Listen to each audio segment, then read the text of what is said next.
ঈদ মুবারক, ঈদ মুবারক।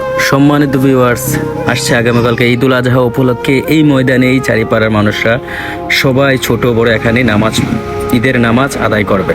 এটা হচ্ছে দক্ষিণ চান্দোলা চারিপাড়া ব্রাহ্মণপাড়া কুমিল্লা অবস্থিত। দক্ষিণ চান্দোলা চারিপাড়া, এই যে দেখেন, আমি একটু ভিউটা দেখাচ্ছি। রাস্তার পাশে মনোরম পরিবেশে পাশাপাশি কিন্তু কেন্দ্রীয় জামে মসজিদ অবস্থিত।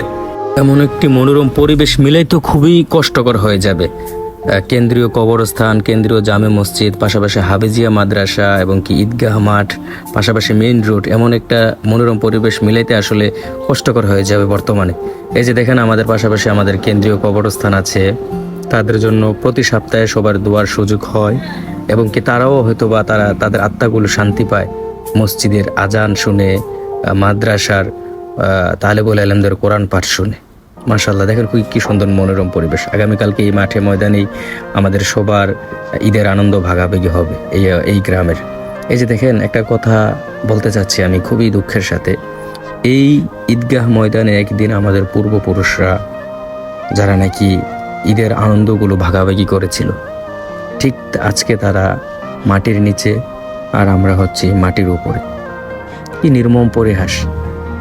দেখতে পাচ্ছেন, আজকে তারা নেই। তারা হয়তো বা মাটির নিচ থেকে খুবই কষ্ট উপলব্ধি করবেন, আর আমরা তাদের জন্য দোয়া ছাড়া কোনো কিছুই করার নেই।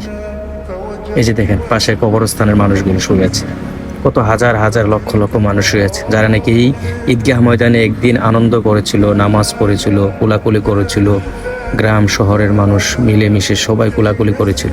কিন্তু আজকে তারা নেই। তারা শুধু চেয়ে আছেন আমাদের দিকে, দোয়া ছাড়া তাদের কোনো উপায় নেই। আসুন সবাই আমরা ঈদের আনন্দের সাথে সাথে তাদের জন্য দোয়া করি, দান সদকা করি। আল্লাহ যেন তাদের কবরটাকে জান্নাতুল ফেরদাউস নসিব করেন, আমিন।